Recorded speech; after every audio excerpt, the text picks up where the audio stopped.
स्नि मेआव खुंजानो थामथि खोलोब लकसभा बिसायख'थिखौ नोजोर बोनानै जुथाइ एनडिएनि बिजाथि जयन्त बसुमतारीखौ देरहासार खालामनायनि थांखिजों बिजेपि हान्जाया दिनै महामाया गेलेग्रा फोथाराव बिसायख'थि मेल फोसावदिंदों। क'क्राझार जिल्ला पर्बतजरा मुखुमानि सिङाव थानाय महामाया गोजौ खलब फरायसालिनि गेवलां गेलेग्रा फोथाराव एनडिएजों हेफाजाब होजानाय फैबाय थानाय लकसभा बियाबनि इउपिपिएलनि बिजाथि जयन्त बसुमतारीखौ देरहासार खालामनो बिजेपि हान्जाया रायजो राजाफोरजों मोनसे मेहेरगोनां सावरायमेल लानाय जादों। बे मेलाव गाहाय आलासि महरै बाहागो लाफैयो आसाम सरकारनिफ्राय जयन्त मल्ल बरुवा बिथाङा।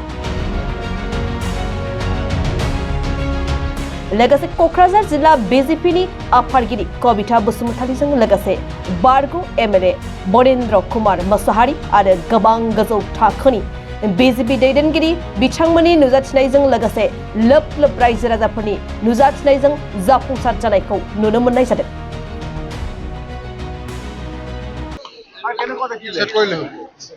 কোকৰাঝাৰত এটা উৎসাহজনক পৰিৱেশ যলৈকে যোৱা যায় তাতে সেই একে উৎসাহজনক পৰিৱেশ। কোকৰাঝাৰবাসীয়ে এইবাৰ সিদ্ধান্ত লৈছে যে নৰেন্দ্ৰ মোদী ডাঙৰীয়াৰ লগত থাকিব, হিমন্ত বিশ্ব শৰ্মা ডাঙৰীয়াৰ লগত থাকিব। যোৱা 10 বছৰে কোকৰাঝাৰবাসীয়ে এজন মানুহৰ মানে চলাহী কথাত গৈ 10টা বছৰ পিছুৱাই দিলে।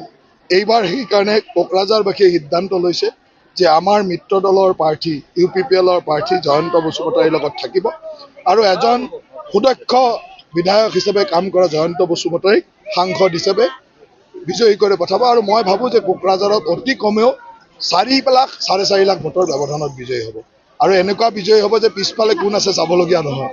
এতিয়া কোকৰাঝাৰত ট্ৰেক্টৰ চলিছে, তীব্ৰ গতিত ট্ৰেক্টৰ চলি যাব, ট্ৰেক্টৰেৰে উন্নয়ন হৈ যাব। নাঙলৰ কোনো কাম নাই, নাঙল ইয়াত হিচাপতো নাই, কোনো ধৰাও নাই হিচাপত। আৰু হাত বোলা বস্তুটো নায়েই আৰু গোটেই ভাৰতবৰ্ষতে হাত নাই আৰু কোকৰাঝাৰবাসীনো কিয় হাতৰ পিছত যাব। এতিয়া গোটেই ভাৰতবৰ্ষতে আজি হাত নাই, ভাৰতবৰ্ষত পদুম ফুলিছে, পদুমৰ লগত ট্ৰেক্টৰ, পদুমৰ লগত হাতী, এই ধৰণে অসমত চাৰিওফালে বিজয়ৰ উৎসৱ বনাবলৈ ৰেডি হৈছে। হাগ্ৰামা মহিলাই কিন্তু পৰ্বতত আহি তাৎপৰ্য মন্তব্য কৰিছে যে ওদালগুৰি সমষ্টিত দৰং ওদালগুৰি সমষ্টিত ইউপিপিএলে বিজেপিক ভোট দিয়া নাই আৰু লগতে কোকৰাঝাৰত আপোনালোকৰ বিজেপিয়ে ইউপিপিএলক ভোট নিদিব বুলি কৈছে। এইবিলাক সপোন দেখি দেখিয়েতো তেওঁলোক চৰকাৰৰ পৰা গুচি গ'ল। এইবিলাক অদ্ভুত কথা ভাবি ভাবিয়ে চৰকাৰৰ পৰা গুচি গ'ল। তেওঁলোকে আচল মানে অসমীয়া মানুহ, বড়ো মানুহ, আমাৰ ইয়াতে থকা খিলঞ্জীয়া যিসকল জনগোষ্ঠী আছে এই জনগোষ্ঠীসমূহক সুৰক্ষা দিয়া হিমন্ত বিশ্ব শৰ্মা ডাঙৰীয়াৰ নেতৃত্বত প্ৰতিটো জাতি জনগোষ্ঠীৰ সুৰক্ষা আৰু সমন্বয়ৰ মাজেৰে আগবাঢ়ি যোৱা কোকৰাঝাৰবাসী আৰু বিটিআৰবাসীয়ে দেখিছে আৰু সেইকাৰণে তেওঁলোকে এইবিলাক অলিত কল্পনা কৰি থাকিব পাৰিব। য'ত মই আজি আপোনালোকক ক'লো যে দৰং ওদালগুৰিত আমি 5 লাখৰ ওপৰৰ ভোটত বিজয়ী হ'ম আৰু ইয়াতে 4 লাখৰ ওপৰৰ ভোটত বিজয়ী হ'ম। সেয়া হ'ল বাস্তৱ আৰু এইবিলাক আহি থাকিব আৰু হাগ্ৰামাৰ নাঙল লৈ ঘূৰি ফুৰিব। নাঙলকনো কোনে পুচিব? আপনাৰ ইলেকশন তেখেতে কৈছে আপনাৰ ইলেকশন বিটিআৰত পট পৰিৱৰ্তন হ'ব, চৰকাৰ চেঞ্জ হ'ব বুলি কৈছে। সপোন দেখাতনো কি আহে যায়? এতিয়া ধুবুৰীতো চকুৰ আলীয়ে সপোন দেখি আছে জিকিম বুলি, ইয়াতো দেখি আছে হাগ্ৰামা মহিলাই একে কথা। ধুবুৰীত চকুৰ আলীয়ে কৈ থকা নাই জিকিম বুলি, এনেকা হাগ্ৰামাও দেখি আছে মহিলাই একে কথা। ধুবুৰীত চকুৰ আলীয়ে কৈ থকা নাই জিকিম বুলি, এনেকা হাগ্ৰামাও দেখি আছে। দেখি থাকিব কি ডাঙৰ কথা। চকুৰ আলী জিকিব বুলিয়ে কৈছে, তেওঁতো জিকিব বুলিয়ে কৈছে। গতিকে চকুৰ আলীও জিকিম বুলি ভাবি আছে নহয় জানো, হাগ্ৰামাও জিকিম বুলি ভাবি আছে। ভাবাতনো কি আহে যায়? 4 তাৰিখলৈ ভাবি দিয়ক। ভিতৰুৱাভাৱে কৈছে যে আপোনালোকে নাঙল আমাৰ ভিতৰুৱা বাহিৰা নাই, এটাই ভিতৰুৱা বাহিৰা কি আছে? সব বাহিৰাই, আমি সব বাহিৰৰ ভিতৰে সব একেই, আমাৰ ভিতৰ চিতৰ নাই। আৰু হাগ্ৰামা মহিলাই যি মন যায় তাকে ক'ব।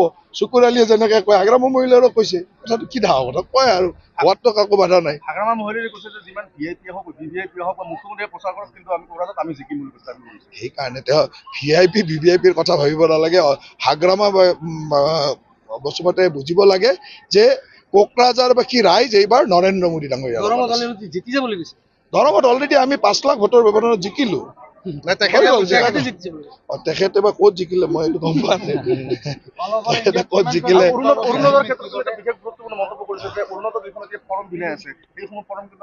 এইবিলাক আমি বহুত দিন আগৰ পৰাই চাৰ্ভে কৰি আছো। এইটো ফৰ্ম নহয়, এইটো চাৰ্ভে।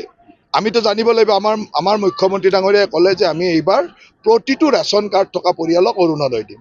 এতিয়া অৰুণোদয় দিলে কিমান মানুহ অৰুণোদয় দিলে জানিব নালাগিব জানো? এতিয়া আমাৰ কাৰ্যকৰ্তাসকল ঘৰে ঘৰে গৈ কিমান মানুহে অৰুণোদয় পাব আছে সেইটো ছাৰ্ভে কৰিছে।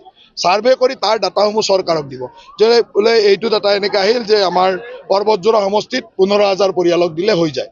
আমি 15,000 হবাৰ টাৰ্গেট ল'ম। আমাৰ টাৰ্গেটটো এই যে ফৰ্ম বিলাইছোঁ এই ফৰ্মৰ ৰিপৰ্টৰ ওপৰত আমি টাৰ্গেট ল'ম।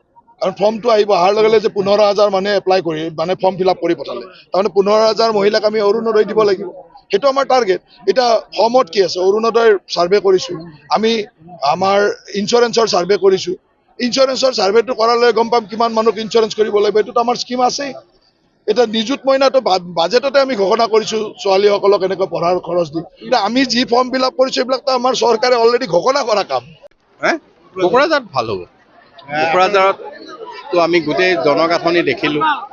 এইবাৰ সকলোৱে আমাক দেখিছোঁ যে আমাৰ যিটো ভাৰতীয় জনতা পাৰ্টি UPPL AGP লৈ যি জয়ন্ত বসুমতাৰীক আমি UPPLৰ প্ৰাৰ্থী দিছোঁ, তেওঁ জনপ্ৰিয় প্ৰাৰ্থী আৰু তেখেতক ক্ষেত্ৰত আমি দেখিছোঁ